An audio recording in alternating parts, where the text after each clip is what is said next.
Logbuch der Utopia. Vorbereitungen zum Auslaufen. Gut einen Monat hat die Reparatur an unserer Utopia und die Vorbereitung für unseren nächsten Turn gedauert. Wir verlassen mit neuem Kardangelenk in der Propellerwelle, gewarteter Maschine und mit reichlich Proviant für die nächsten Wochen den schönen bretonischen Ort Paimpol mit Ziel Nordspanien. Unser Tag beginnt früh. Immer wenn ein längerer Turn bevorsteht, herrscht Spannung an Bord. Jeder muss funktionieren, ist verantwortlich für seinen Bereich, seine Routinen. Maschine, Navigationsgeräte, Seeventile, Rettungsmittel.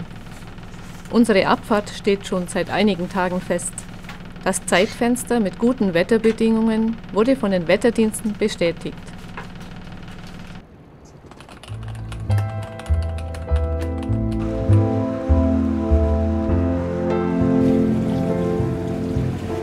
Leitfeuer zeigen uns die Fahrrinne hinaus ins tiefe Wasser. Wir sind unterwegs zu den galizischen Rias. Das Thema, über das wir erzählen wollen, ist quasi schon in aller Munde: Mikroplastik. Unsere Berufe haben uns naturwissenschaftlich für den Gewässerschutz geprägt und uns auch für das Thema Mikroplastik im Wasser sensibilisiert. Mikroplastik ist kein neues Plastik. Neu ist für uns nur die Erscheinungsform. Es sind die altbekannten Plastiktüten, die Kunststoffverpackungen oder glanzlos gewordene Träume, die achtlos weggeworfen wurden. Bleiben sie der Witterung ausgesetzt, beginnt ihr langsamer Zerfall. Wind und Regen sorgen für ihre Weiterreise in die Bäche, die Flüsse bis ins Meer. So zumindest unser derzeitiger Kenntnisstand. Skurrile Begegnungen mit zerfallendem Plastikmüll hatten wir auf Helgoland. Bastölpel verwenden dort zum Nestbau an den Steilküsten Reste von Fischereinetzen, die sie aus dem Meer sammeln. In der Bretagne besuchten wir Schiffsbauer der Efinor-Gruppe, die viel Energie in die Entwicklung sogenannter Sea Cleaner investieren, um den groben Plastikmüll wieder aus dem Meer zu holen. What about microplastic? Yes, the world is now aware that microplastic is everywhere, and so we are now researching how to deal with this problem, and we hope to provide a solution as fast as possible. Wir wollen wissen, ob wir den nahezu unsichtbar gewordenen Plastikmüll unserer Gesellschaft, das Mikroplastik, im freien Wasser an den Küsten Europas finden können und suchen dort, wo größere Flüsse ins Meer münden.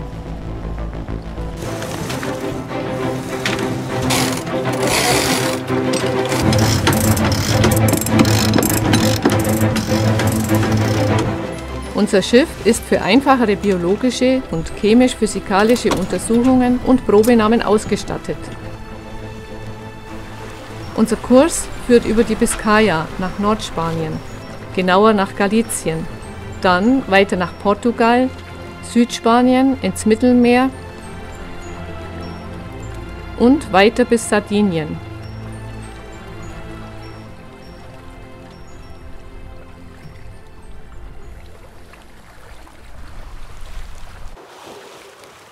Europa befindet sich im Ausnahmezustand der Covid-Epidemie wegen.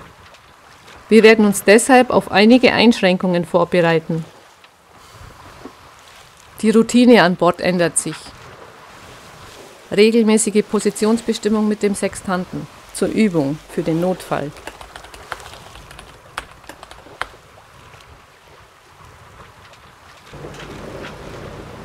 Logbuch der Utopia. 3. Tag auf See. Flaute. Wir starten nach einigen Stunden die Maschine. Die vorhergesagten Windfelder sind gut 50 Seemeilen weiter südlich. Delfine! Wir sehen sie eigentlich immer nur bei relativ ruhiger See. Und wir freuen uns jedes Mal, wenn sie unseren Kurs kreuzen. Es scheint, als sind wir für sie ebenso eine nette Abwechslung.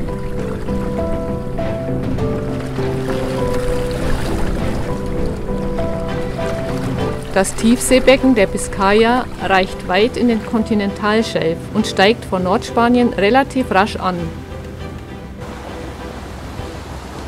Die anlaufende See wird hier aus mehreren tausend Metern Wassertiefe mächtig an den schmalen Festlandsockel nach oben gedrückt. Wir surfen sozusagen auf den letzten Seemeilen vor Galizien.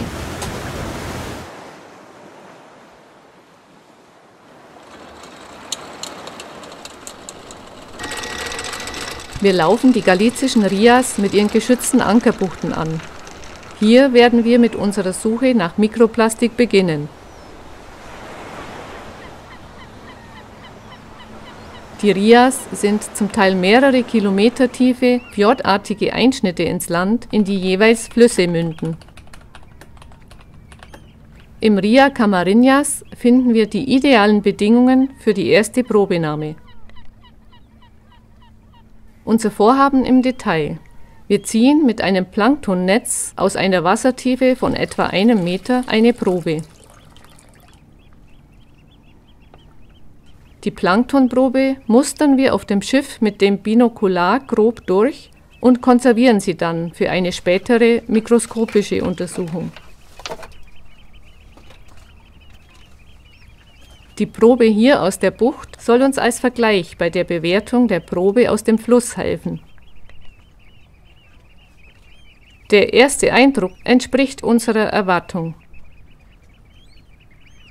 Als Plankton wird die Lebensgemeinschaft aus mikroskopisch kleinen Pflanzen und Tieren im Süß- und auch im Salzwasser bezeichnet. Plankton ist ein eigener Kosmos und eine der Lebensgrundlagen für uns alle. An den Planktonproben interessiert uns im Augenblick nur mögliches Mikroplastik. Außerdem messen wir den Salzgehalt des Wassers. Die elektrische Leitfähigkeit von 53,1 Millisiemens zeigt uns, dass wir es eindeutig mit Salzwasser zu tun haben.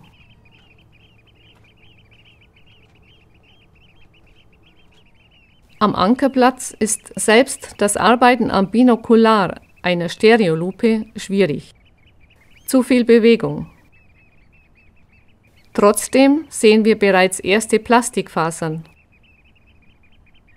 Ob die noch viel kleineren Partikel in der Probe aus Kunststoff sind, lässt sich an dieser Stelle nicht bestätigen. Die Rias unterliegen starken Wasserstandsschwankungen durch die Gezeiten. Das bedeutet, dass bei auflaufendem Wasser das Meerwasser auch in die Flüsse strömt. Für eine Probenahme im Fluss kommt für uns damit nur jeweils ein kurzer Zeitabschnitt, die Niedrigwasserphase, in Betracht, um möglichst nicht ein- oder zurückströmendes Meerwasser zu beproben. Wir fahren mit dem Beiboot den Rio Grande hinauf. Für größere und tiefgehende Schiffe ist der Fluss nicht befahrbar. Allmählich wird es auch für unseren Außenborder zu flach.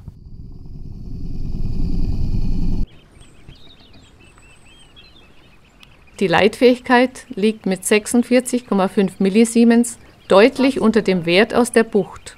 Dennoch haben wir es hier mit einer Mischung aus Salz- und Süßwasser zu tun. Bei reinem Süßwasser würden wir hier nur einen Wert von 0,5 Millisiemens messen.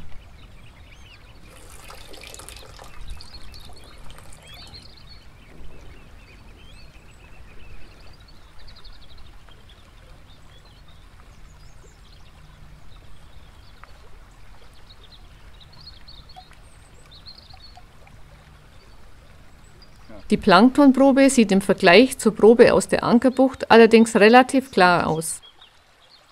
Doch noch etwas fällt in der Probe auf.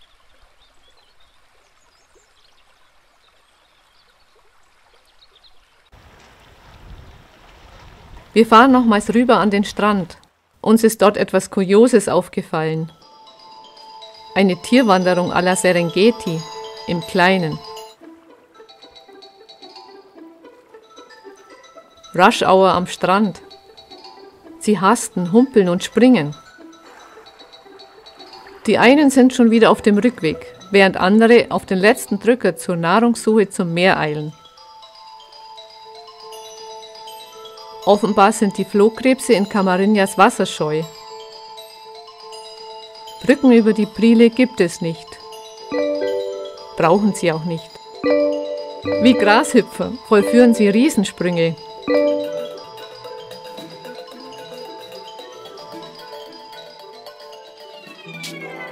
Besonders elegant ist das nicht, wie die Zeitlupe zeigt. Effizient schon.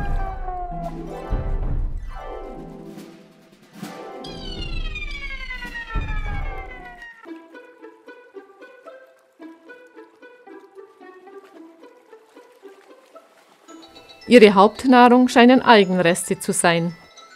Ob die Flohkrebse mit ihrer Nahrung auch Mikroplastik aufnehmen, können wir so nicht erkennen.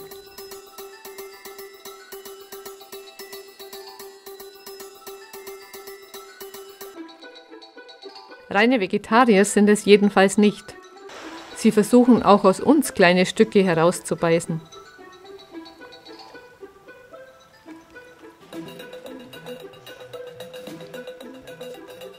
Die gut geschützten Rias Bachas, die weiter südlich gelegenen Rias, werden traditionell für Muschelzuchten genutzt. Gezüchtet werden hier Miesmuscheln. Sie wachsen an Seilen, die unter den schwimmenden Holzgestellen hängen, damit die Tiere keinen Sand vom Grund aufnehmen. Die Kontrollen sind streng. Das Wasser in den Rias ist reich an Plankton, das die Muscheln filtrieren. Aber es ist auch reich an Plastikpartikeln. Es fällt uns schwer, uns vorzustellen, dass sich durch Spülen der erntereifen Muscheln die Mikroplastikpartikel aus den Tieren entfernen lassen. Laut eines Berichts des World Ocean Review konnten WissenschaftlerInnen in Experimenten nachweisen, dass sich Mikroplastik im Gewebe und in der Körperflüssigkeit anreichert.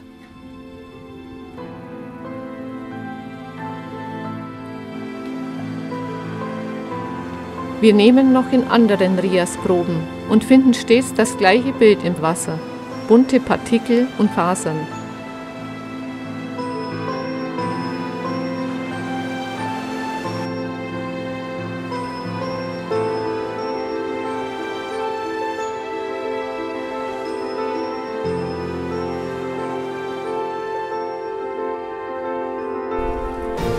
Logbuch der Utopia.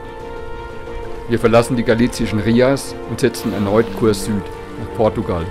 Die Covid-Lage in Nordportugal, wie auch in der Hauptstadt Lissabon, ist ernst. Unseren Plan, Proben im Tejo und weiteren kleinen Zuflüssen an der portugiesischen Westküste zu nehmen, lassen wir fallen. Wir entscheiden uns, draußen zu bleiben. Nächstes Ziel, die Algarve. Am 13. August 2020 erreichen wir das Kap São Vicente.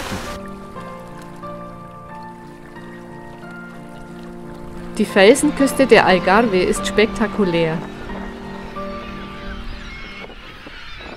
Große Flüsse für weitere Probenahmen münden in diesem Küstenabschnitt nicht. Der Fels ist löchrig wie Schweizer Käse. Es gibt viele Höhlen, manche haben sogar kleine Sandstrände. Bestimmt tummelten sich hier einst Mönchsrobben.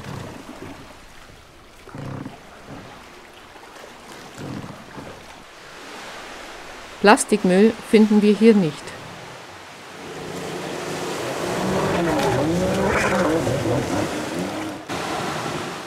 Dafür sehen wir viele wahrgewordene Träume aus Kunststoff.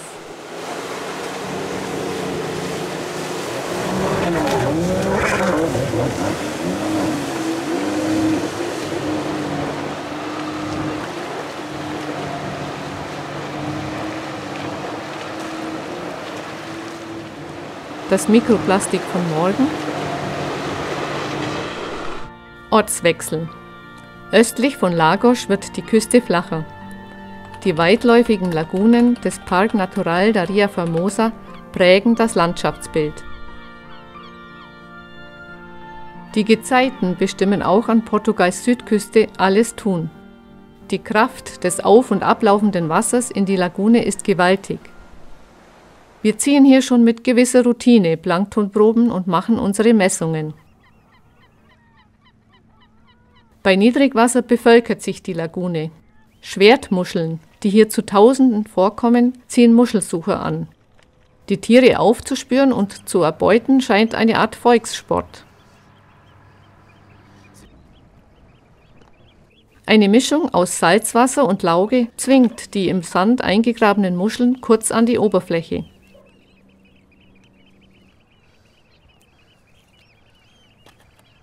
Die Kunststoffpartikel und Fasern, die wir auch hier in Alvor in unseren Planktonproben gefunden haben, sind klein genug, um von den Muscheln aufgenommen zu werden. Die auflaufende Flut bringt den Muscheln für die nächsten 6 Stunden nährstoffreiches Wasser.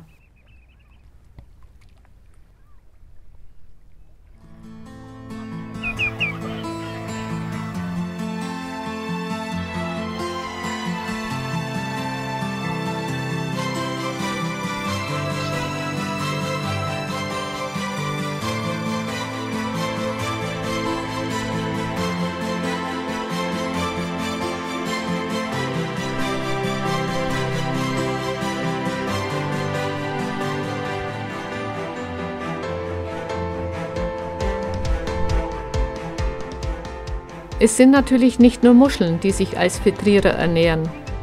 Flamingos zum Beispiel filtrieren das Wasser ebenfalls. Ihre bevorzugte Nahrung, die Salinenkrebse, sind ihrerseits Filtrierer. Was letztlich mit den aufgenommenen Plastikpartikeln im Stoffwechsel von den Flamingos und ihrer Nahrung geschieht, bleibt ungewiss.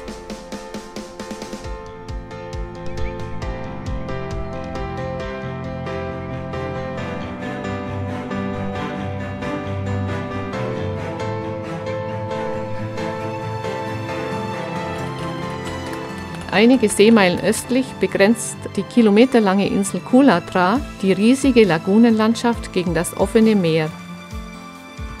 Das gleichnamige Fischerdorf Kulatra wie auch Farol am Westende der Insel sind auch Naherholungsgebiete für Olao und Faro. Plastikmüll ist Thema auf Kulatra. Und tatsächlich, das Gros an Plastikmüll durch den Tagestourismus kann auf diese Weise gesammelt werden. Aber da ist auch dahinrottendes Plastik am Strand. Die Träume von einst sind alt und unansehnlich geworden.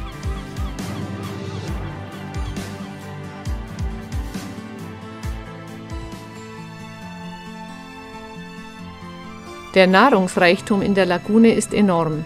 Bei Ebbe führen nur noch einige tiefere Rinnen Wasser.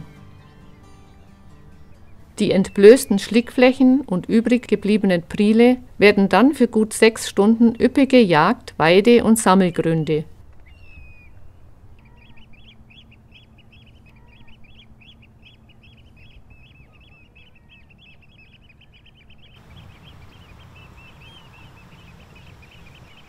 Muschelsammler ist in Olao ein Beruf. Wer hier sammeln will, benötigt eine Konzession und viel Erfahrung.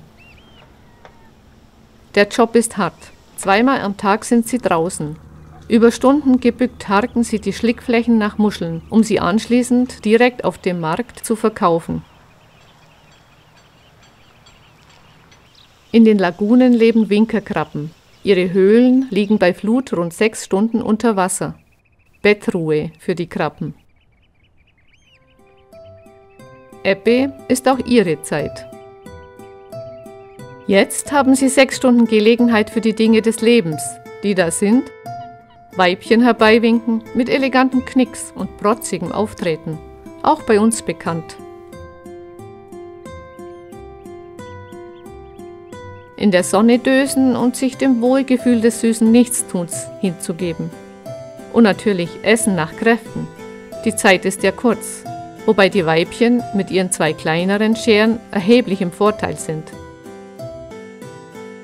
Die Winkerkrabben sieben den Sand nach Nahrung und hinterlassen dabei große Felder mit typischen Sandknödeln. Oder sie weiden Algen. Das Mikroplastik, das wir in der riesigen Lagunenlandschaft der Ria Formosa im freien Wasser gefunden haben, bleibt vermutlich beim abfließenden Wasser auch auf dem Grund und an den Algen haften.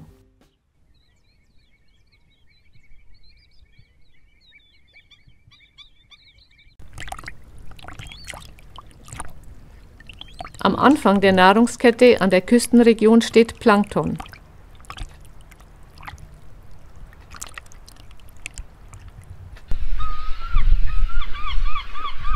Und am Ende der Nahrungskette stehen häufig wir Menschen.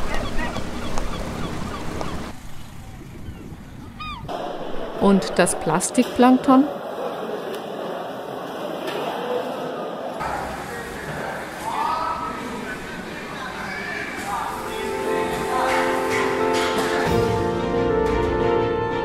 Logbuch der Utopia. Wir laufen unser letztes Ziel in Portugal an, den Rio Guadiana. Der Fluss ist auf einer Strecke von etwa 70 Kilometern schiffbar. Das schlammig-braune Wasser des Rio Guadiana erinnert uns stark an Tropenflüsse. Wir legen mehrere Ankerstopps ein, um uns von dem Gebiet einen Eindruck zu verschaffen.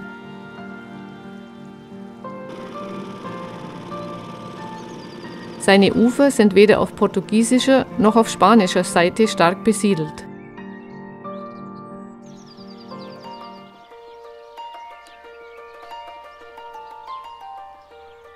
Irgendwie fühlen wir uns der Zeit entrückt. Keine Straßen, keine Fabriken, keine Hektik. Die Nähe der Natur fasziniert uns. Plastikmüll sehen wir eher selten.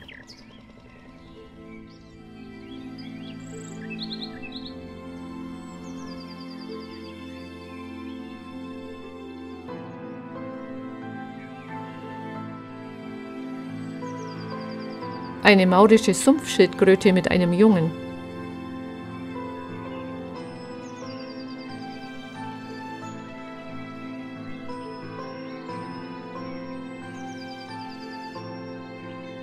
Wie es scheint, finden wir hier im karg besiedelten Grenzland doch noch einen relativ unbelasteten Fluss.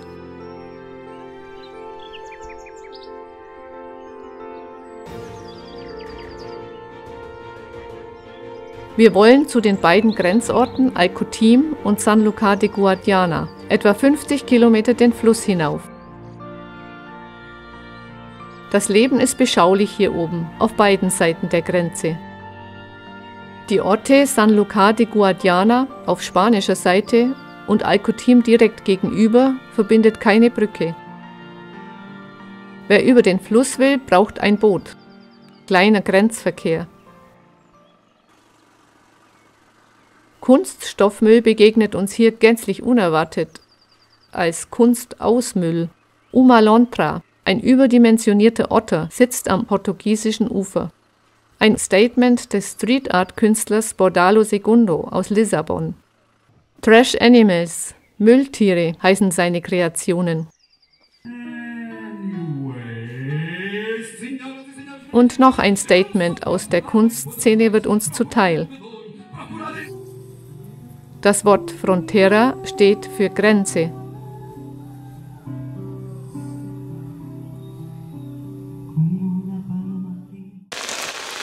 Tropisch muten auch die Regenereignisse am Guadiana an. Die Situation wird für uns gefährlich.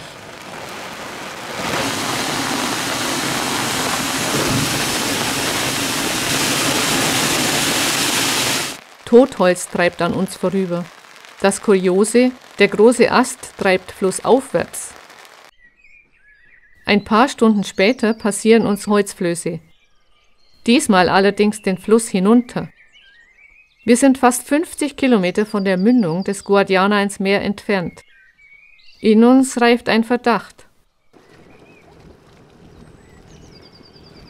Für die Planktonprobenahme wechseln wir auf einen Ankerplatz weiter flussabwärts.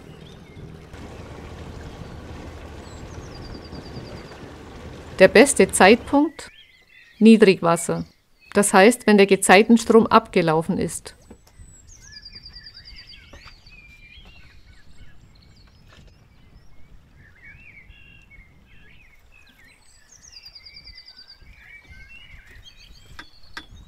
Das Leitfähigkeitsmessgerät zeigt immer noch viel höhere Werte als bei reinem Süßwasser.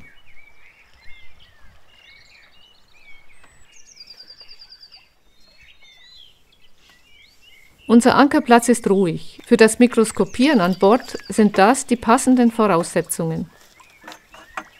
Wir fangen kurzerhand schon hier auf dem Guadiana mit der Auswertung unserer bisherigen Proben an. Das Prozedere im Detail. Unter dem Binokular wird jede Probe durchgemustert und ein Präparat je Probe auf einen Objektträger für das Mikroskop angefertigt.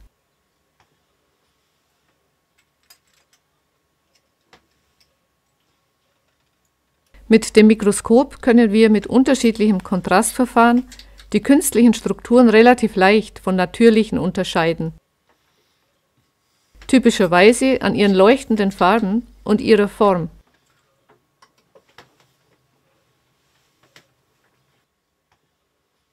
Die bräunlichen Partikel sind hauptsächlich Pflanzenreste und Feinsedimente, die den Guadiana schlammig braun erscheinen lassen. Schon auf den ersten Blick fallen aber auch bunte Fasern auf. Die stärkere Vergrößerung zeigt schließlich auch die nur wenige Mikrometer großen Partikel, die vermutlich ebenfalls dem Mikroplastik zuzurechnen sind. Ausnahmslos alle unsere Proben zeigen ein fast identisches Bild. Plastikplankton überall. Wir haben jetzt noch eine Probe. Ein neuer Blickwinkel tut sich auf.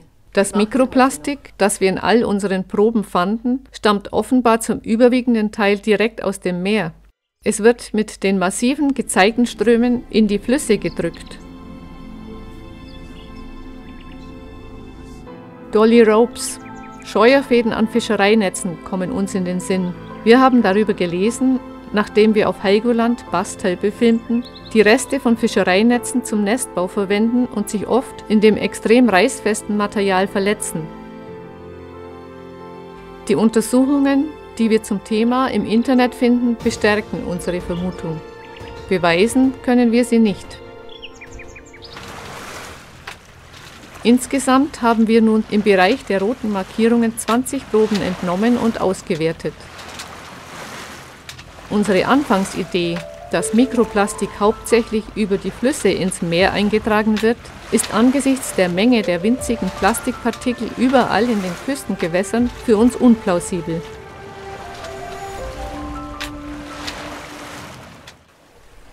Logbuch der Utopia.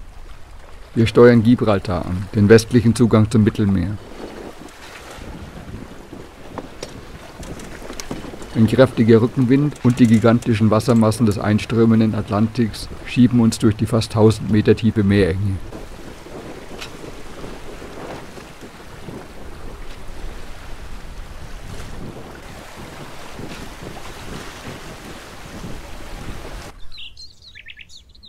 In der großen Bucht von Algeciras gehen wir in La Linea direkt vor dem markanten Felsen von Gibraltar vor Anker.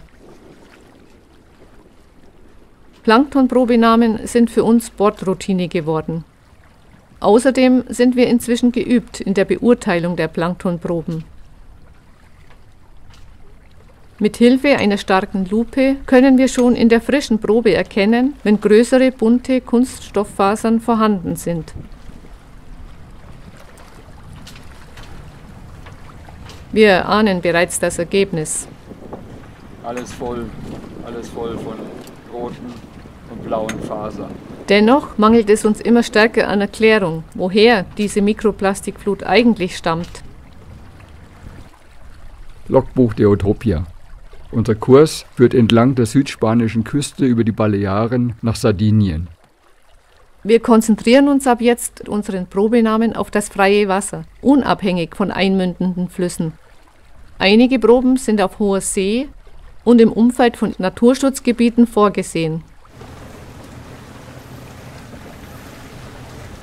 Logbuch der Utopia.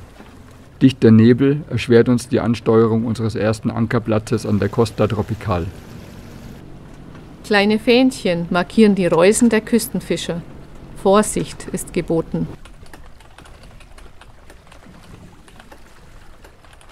Das Wasser der kleinen Felsenbucht La Rijana ist erheblich klarer, als wir es vom Atlantik gewohnt waren. Schon knapp unter der Wasseroberfläche, im endlosen Gewoge der anlaufenden See, siedelt eine leuchtend bunte Lebensgemeinschaft, passend zur Costa Tropical, der tropischen Küste Andalusiens. Orangefarbene Sternkorallen, eine Steinkorallenart, leben ausschließlich als Filtrierer.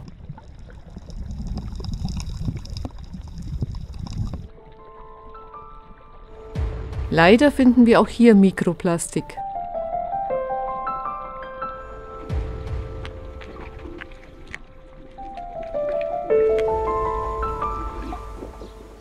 Über der Wasserlinie ist das Land karg. Große Flächen sind an der sonnenreichsten Küste Südspaniens mit Plastikplanen überspannt. Tomatenfabriken für Europa.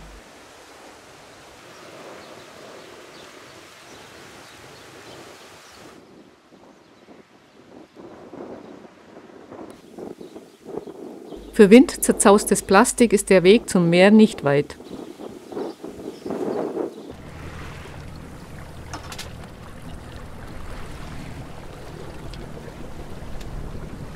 Am Playa de los Muertos, nördlich von Almería, nehmen wir noch eine Planktonprobe im Küstenbereich des spanischen Festlands.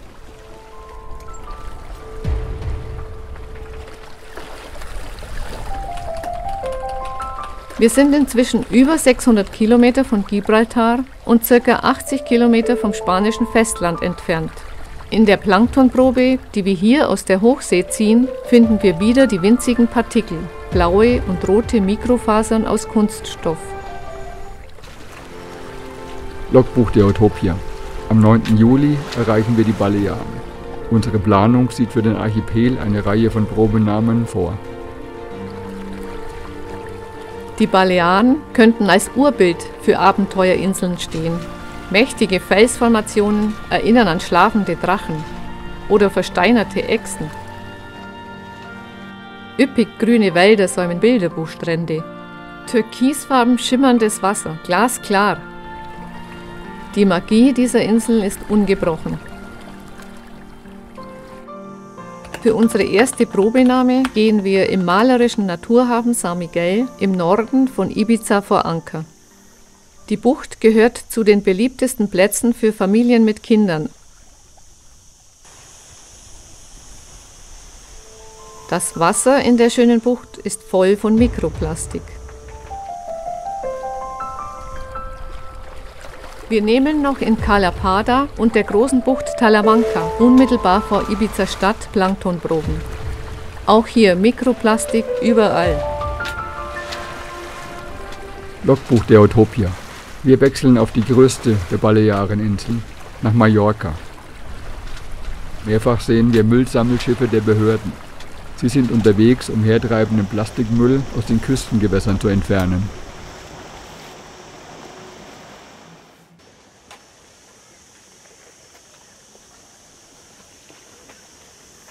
Hochsaison auf Mallorca. Cala Portals ist voll von Schiffen und Badegästen. Das glasklare Wasser in der relativ unverbauten Bucht zieht extrem viele Touristen an. Wir treffen hier Silvio, einen Vertreter der Regierung. Er ist zuständig für den Schutz der Seegraswiesen. Posidonia oceanica hat eine Schlüsselstellung in der Ökologie und in der Wasserreinhaltung der mediterranen Küstengewässer. Wir begleiten ihn auf seiner Patrouille durch die Bucht. Primär geht es um Aufklärung der vielen Sportbootfahrer. Die schweren Anker und Ankerketten ihrer Schiffe können die Posidonia-Wiesen erheblich schädigen. Um solche Schäden zu verhindern, ist es wichtig, dass die Bootsführer über reinem Sandgrund ankern. Wir fragen Silvio auch nach Mikroplastik. Darüber weiß er nichts. Aber Plastikmüll ist hier in der Saison ein großes Problem in der Bucht.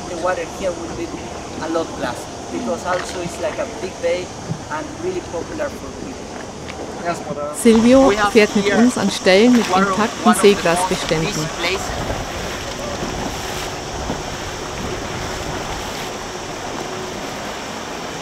And then From here you can see the sun of its syrup. Das viele Mikroplastik, das hier quasi wie natürliches Plankton im glasklaren Wasser treibt, bleibt für ihn, die Besucher und die Badegäste in der Bucht unsichtbar.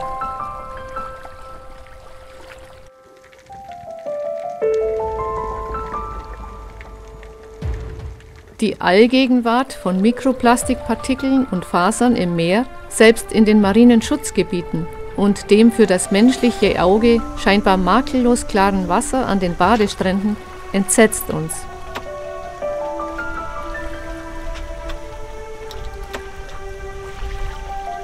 Von den 13 Planktonproben im Archipel der Balearen, darunter auch Proben im Nationalpark Cabrera im Süden Mallorcas und im Biosphärenreservat in Menorcas Norden, war wiederum keine einzige ohne Mikroplastik.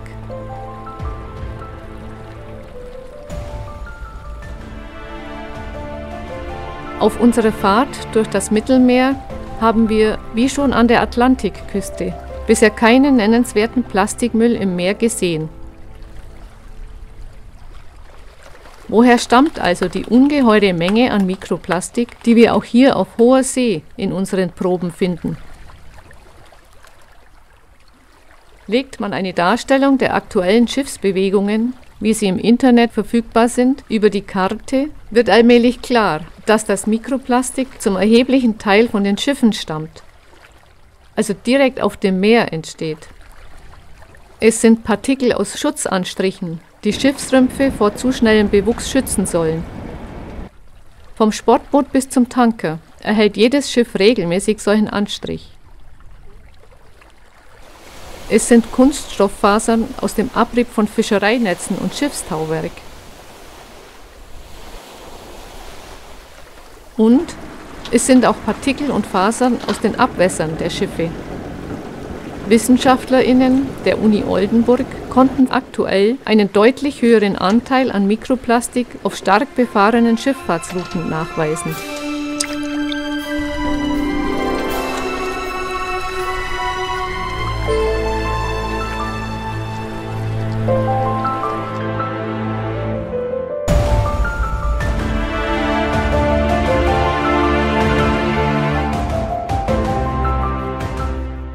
Superheld Kunststoff, Wohlstandsbegründer, verlässlicher Begleiter, Lebensretter, unsterblich. Der Stoff, aus dem Träume verwirklicht werden, verwandelt sich in unserer Umwelt und für uns allmählich zum Albtraum. Die Erkenntnis, dass Mikroplastik in einem für uns nicht vorstellbaren Ausmaß in den aquatischen Ökosystemen als Plastikplankton verbreitet und über die marinen Nahrungsnetze inzwischen in unseren Lebensmitteln angelangt ist bitter und Ironie zugleich.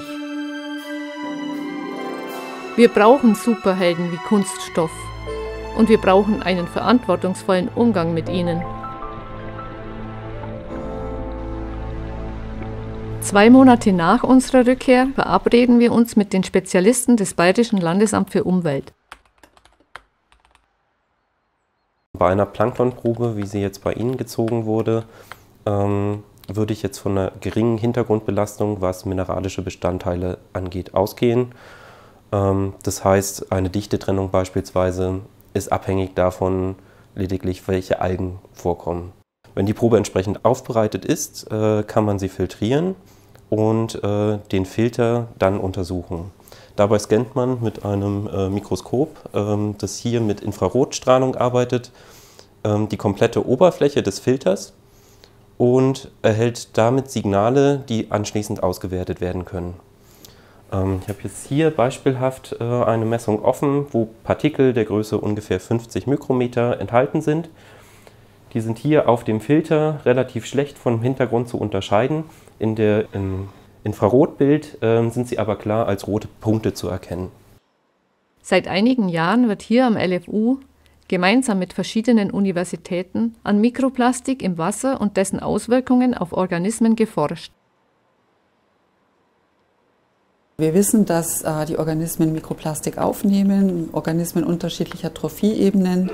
Wir beschäftigen uns in erster Linie mit Muscheln und Fischen und Uns interessiert letztendlich nicht nur, ob die Tiere das Mikroplastik aufnehmen oder wieder ausscheiden, sondern ganz wichtig ist, ob Mikroplastik diesen Tieren schadet. Man kann das ja ganz vereinfacht so sehen, die Tiere nehmen Mikroplastik auf, nehmen dadurch natürlich weniger Nährstoffe auf und dadurch kommt es eben zu Veränderungen, zum Beispiel ein Speicherstoff der Tiere, also ein Energiespeicherstoff ist Glykogen, der wird dann eben mobilisiert, wenn weniger Nährstoffe von den Tieren aufgenommen werden. Das konnten wir sehr schön nachweisen. Also wir sind noch nicht fertig natürlich mit unseren Studien. Wir werden weiterhin schauen, können wir in bestimmten Organen, Sie sehen das ja hier, wir machen vor allem Histologie, klinische Chemie, Biomarkeruntersuchungen. Wir schauen, ob in den Organen der Tiere sich zu Veränderungen kommt. Interessant sind ja da die sehr, sehr kleinen Partikel, wo man sich zumindest theoretisch vorstellen kann, dass sie eben die Darmwand passieren und dann in die Organe, zum Beispiel in die Niere, gelangen über den Blutstrom. Aber wir haben da bisher keine Informationen, keine Erkenntnisse, dass es zu Organveränderungen kommt, weder bei Muscheln noch bei Fischen.